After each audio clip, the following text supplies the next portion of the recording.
नमस्कार, आप देख रहे हैं आरएडी न्यूज़। मैं हूं योगेश चक्रवर्ती। कहने को तो बिहार में सुशासन की सरकार है। सरकार बिहार में सुशासन का दावा करती है, लेकिन अपराध चरम पर है।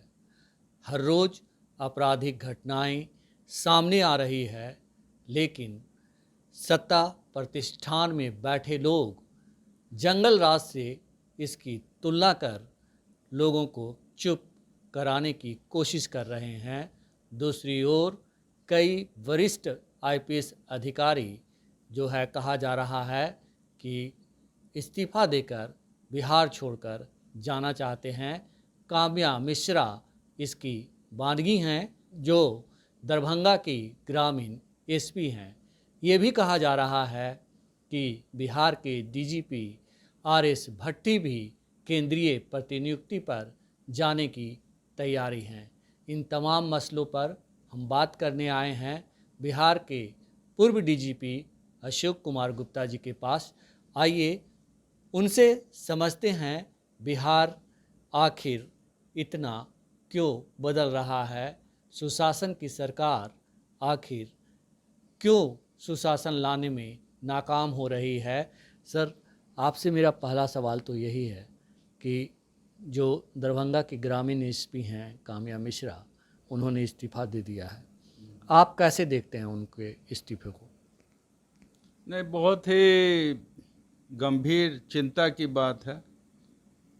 और एक युवा आईपीएस अधिकारी ने इस्तीफा दिया है। वो वास्तव में किन कारणों से दिया है मुझे जानकारी नहीं है, लेकिन एक युवा अधिकारी को जो इतना उमंग से काम करते हैं नए नए पोस्टिंग में, वो अगर इस्तीफ़ा देते हैं तो निश्चित रूप से ये बहुत चिंता की बात है। और जहाँ तक मैं समझता हूँ और मैं देख रहा हूँ बिहार राज्य की अपराध विधि व्यवस्था की गतिविधि को, एक रिटायर्ड पुलिस ऑफिसर और एक बिहारी के नाते भी जी। तो मैं देख रहा हूँ कि यहाँ स्थिति में बहुत ही गिरावट आई है। पदाधिकारी का इतना नाम है, डीजीपी साहब आरएस भट्टी जी का बहुत नाम रहा है। जी। अपने कार्यकाल में बहुत ही कर्मठ पदाधिकारी के रूप में रहे हैं और वो डीजीपी हैं, फिर भी बिहार की अपराध स्थिति नियंत्रित नहीं हो रही है, बल्कि रोज़ नई नई सनसनीखेज घटनाएं घट रही हैं।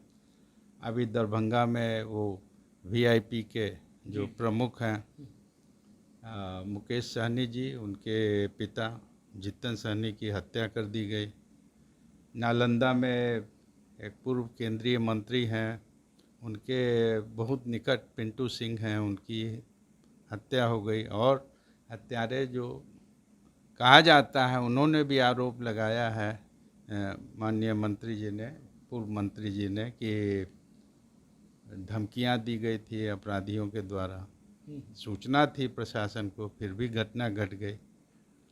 और जो बिहार के पुलिसकर्मी हैं, तो विशेष करके थाना के पदाधिकारी और सिपाही बहुत काफ़ी डिमोरलाइज्ड हैं। वो उनका मनोबल बहुत गिरा हुआ दिखता है। जो भी कारण हो, मैं तो समझता हूँ कि ये जो सरकार की नीतियाँ हैं शराब उन्मूलन की, मतलब शराब मद्य निषेध की, बालू पर जो नियंत्रण लगाया गया है निकासी और कारोबार पर, तो जो बालू माफिया हैं, शराब के जो माफिया हैं, और इन सब व्यापारों में इतना अवैध राशि का खेल होता है, ये बहुत सारे स्थानीय लोकल स्तर के पदाधिकारी उसमें इन्वॉल्व हो जाते हैं, संलिप्त हो जाते हैं। तो जहाँ भ्रष्टाचार हावी हो जाएगा पदाधिकारियों में, पुलिसकर्मियों में, तो नेचुरली नैतिक पतन होगा और जिसका प्रतिकूल प्रभाव उनके कार्यों पर पड़ेगा। जी। सर, खबर है कि जो बिहार के डीजीपी हैं आर.एस. भट्टी साहब, वो केंद्रीय प्रतिनियुक्ति पे जाना चाहते हैं। इसे आप कैसे देखते हैं? आपने कहा कि बिहार की स्थिति ठीक नहीं है, वो कड़क एसपी रहे हैं और कड़क अधिकारी के तौर पे जाने जाते हैं। क्या आपको लगता है कि राजनीतिक दखल की वजह से वो काम नहीं कर पा रहे हैं और छोड़ के जाना चाहते हैं? ऐसा ही लगता है कुछ, क्योंकि जब फ्रीली काम नहीं कर पाए और जिस ढंग से काम कर रहे हैं काम नहीं करने दिया जाए, जिनका इतना अच्छा ट्रैक रिकॉर्ड रहा है, एक अच्छे सफल कर्मठ पुलिस अधिकारी के रूप में, तो वो रहना नहीं चाहते हैं। तो निश्चित रूप से सरकार के स्तर पर जो इच्छा शक्ति होनी चाहिए उसमें अभाव दिखता है। अभी देखिए एक वरिष्ठ अधिकारी हैं आईएएस के, उन पर एनफोर्समेंट ने छापामारी किया और ये आम चर्चा है, मीडिया में भी आता है कि 4-5 जो वरिष्ठ आईएएस अधिकारी हैं वही सरकार को चला रहे हैं। सरकार नीतीश कुमार जी नहीं चला रहे हैं, ये अधिकारी चला रहे हैं। तो जहाँ ब्यूरोक्रेसी हावी हो जाएगा और इनका नेतृत्व आईएएस अफसर्स का, एक रिटायर्ड आईएएस अफसर हैं जो सर्वोच्च पद से रिटायर हुए हैं, वो भी इनके साथ हैं। तो अफसरशाही इतना हावी है, तो इससे भ्रष्टाचार इतना बढ़ गया है, सीनियर अफसर्स इन्वॉल्व हैं, महिलाओं के साथ उन पर यौन शोषण का भी आरोप लगा है। तो और इतने सारे समाचार पत्र में भी आए हैं खबरें कि इतना इतना कहीं रिजॉर्ट खरीद लिया, कहीं कुछ खरीद लिया और इतना कैश उनके पास है, करोड़ों करोड़।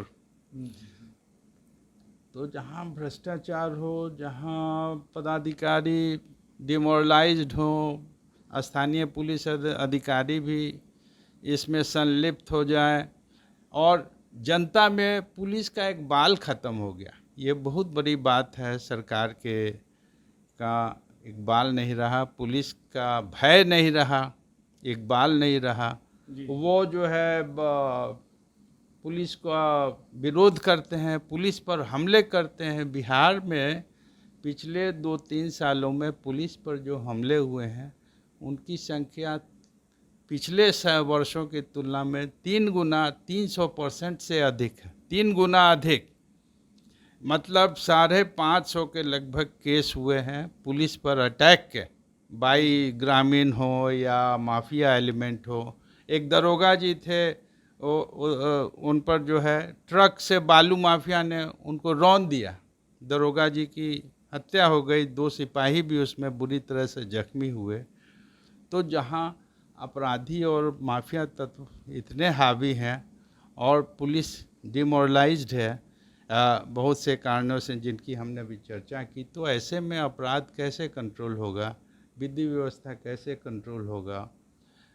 पुलिस मुख्यालय में भी सूचना मिलती है कि जो सीनियर ऑफिसर्स होते हैं, आईजी हों, एडिशनल डीजी हों और डीजी पुलिस तो पूरे पुलिस विभाग के मुखिया हैं, तो आपस में तालमेल और जो सहयोग होना चाहिए, एक टीम का काम होना चाहिए टीम के रूप में, उसमें भी कमी होने की सूचना मिल रही है।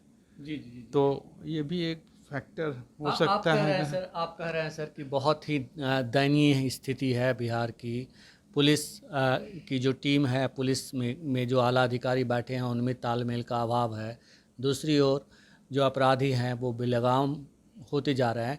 लेकिन सत्ता पक्ष के लोग से जब भी बात होती है और जब भी मीडिया उनसे सवाल करता है तो उनका कहना होता है कि बिहार में जंगल राज तो नहीं है, कानून का राज है और कानून अपना काम कर रहा है।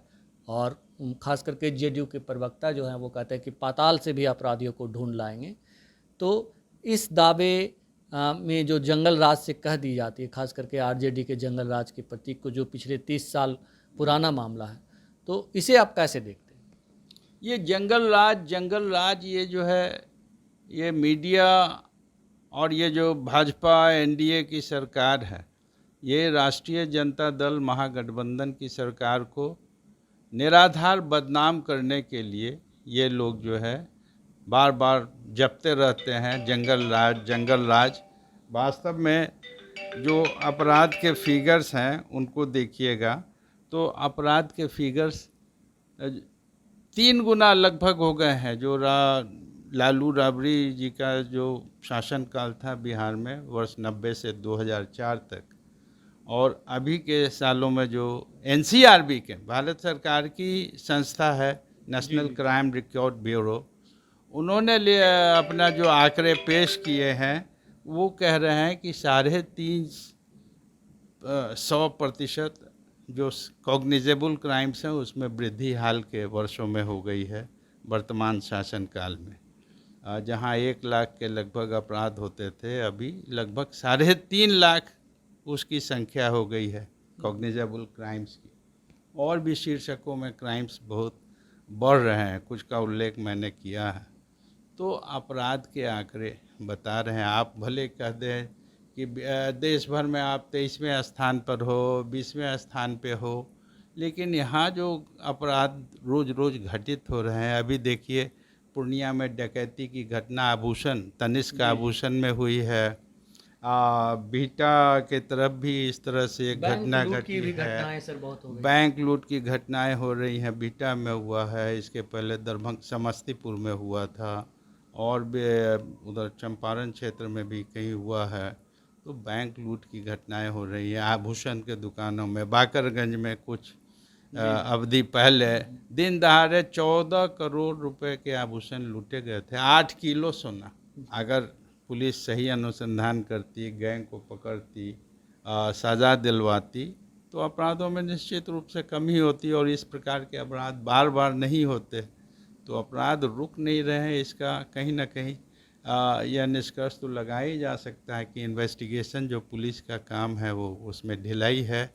आप अपराधियों की धरपकड़, चार्जशीट, उनको कोर्ट से सज़ा दिलाने का काम, ये सब प्रोसेस में कहीं ना कहीं कमी है। नहीं तो अपराध रोज हो रहे हैं, और उसमें कई जगह पार्टी के लोगों की भी संलिप्तता आ रही है, कर रहे लेकिन हैं। सर वो तो कहते हैं कि सुशासन कानून का राज, दूसरी तरफ लालू और राबड़ी जी के शासनकाल को जंगल राज कहते हैं। तो इसके बारे में पार्टिकुलर आप क्या कहना चाहेंगे? आपने कहा कि आंकड़ा जो है 3 गुना बढ़ गया है। सुशासन कहाँ है? आप अपना ढपली खुद से बजा लीजिए, वो अलग बात है। आपके वरिष्ठ अधिकारियों पे भ्रष्टाचार के आरोप लग रहे हैं। आपके पुलिस मुख्यालय में तालमेल का अभाव वरिष्ठ पुलिस अधिकारियों के बीच में है। थाना स्तर के पुलिस अधिकारी इतने भ्रष्ट हो चुके हैं और उनका नैतिक पतन हो चुका है कि वे अपराध नियंत्रण के काम, जो उनका मुख्य रूप से काम है थाना का, क्राइम कंट्रोल का, वो नहीं कर पा रहे हैं। तो कहाँ अब सुशासन है और कहाँ जंगल राज? आप 2005 के बाद से आज तक, मतलब 19 साल तक से आप सरकार में हो और आप रट लगा रहे हो 90 से 2004 के वर्ष का। तो आप जो मुख्य मुद्दे हैं, अपराध को नियंत्रित करना, प्रशासन को साफ सुथरे ढंग से चलाना, जनता को राहत देना। अभी देखिए जितेश की हत्या, यहाँ 2 बार कमीशन में कम्पीट किया था रिटर्न में, फुलवारी शरीफ में पुलिस कस्टडी में उसकी हत्या हो गई। जी 6 पुलिसकर्मी निलंबित हुए हैं। तो जब पुलिस का व्यवहार आम जनता के साथ सौहार्दपूर्ण नहीं है, अच्छा नहीं है, मित्रवत नहीं है, तो ऐसे में कैसे आपको पुलिस को जनता का सहयोग और विश्वास मिलेगा? और इसके बिना जो है क्राइम कंट्रोल कैसे कर सकती है पुलिस प्रशासन? तो पुलिस और जनता के बीच अविश्वास काफ़ी बढ़ा है।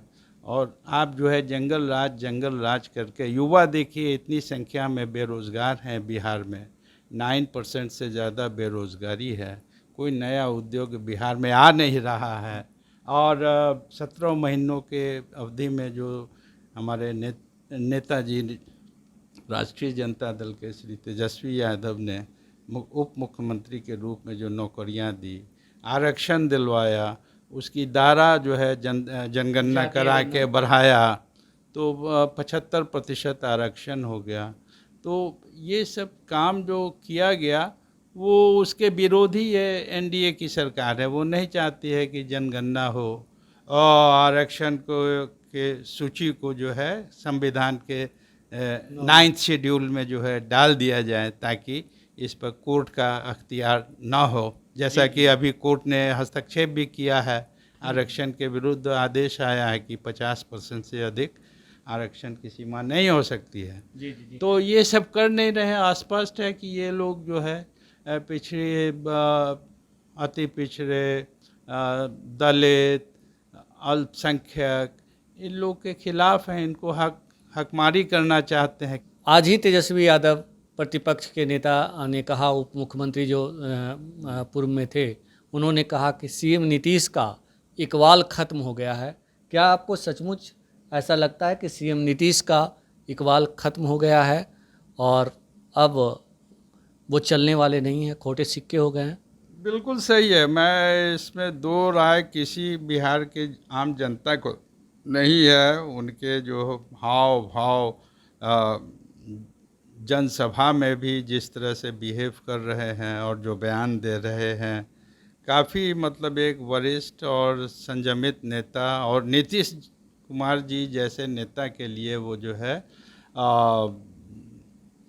प्रश्न का चिन्ह लगाता है। और जिस प्रकार से प्रशासन, सिविल एडमिनिस्ट्रेशन और पुलिस के लोग जो है भ्रष्ट हो गए हैं। अभी मीठापुर में भी एग्रीकल्चर विभाग के जॉइंट सेक्रेटरी को 3 लाख रुपया घूस लेते हुए सचिवालय में पकड़ा गया। जी। तो भ्रष्टाचार चरम सीमा पे है। आम जनता का कोई काम नहीं होता है, न थाना में न ब्लॉक में एफआईआर नहीं लिखा जाता है, उनके साथ बर्बरतापूर्ण व्यवहार होता है। तो ये सब तो प्रशासन जो है सरकार का सिंबल है। थाना पुलिस जो होती है, थाना, ब्लॉक, बीडीओ, सीओ, मतलब ये जो कर्मचारी हैं, सीओ हैं, राजस्व अधिकारी हैं, भू विवाद के इतने मामले बढ़ गए हैं। बिहार जो है पूरे देश भर में समझिए कि इस भू विवाद और उसके कारण जो घटनाएं घटती हैं, आपराधिक और हत्याएं होती है, देश में सर्वोच्च स्थान बिहार का है। तो कहाँ सरकार का इकबाल है? अपराध बढ़ रहे हैं, लोग भुक्तभोगी हो रहे हैं। 2-2, 3-3 लोगों की एक बार हत्या हो रही है, घर में घुस के हत्या कर रहे हैं अपराधी बेखौफ। बिल्कुल बिल्कुल। तो कहाँ सरकार का इकबाल है? जी जी जी। हाँ, हमसे बात करने के लिए बहुत शुक्रिया सर।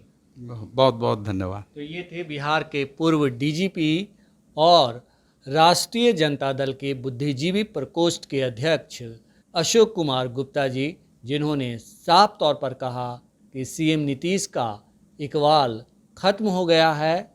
यही वजह है कि कोई अधिकारी उनकी सुन नहीं रहा। अधिकारियों के हाथ में बिहार की बागडोर है और अधिकारी मनमाने तरीके से बिहार को चला रहे हैं। फिलहाल इतना ही। आप हमें फेसबुक पर फॉलो करें, यूट्यूब पर सब्सक्राइब करें, लाइक करें, शेयर करें और कमेंट्स कर अपना महत्वपूर्ण विचार और सुझाव ज़रूर दें। धन्यवाद।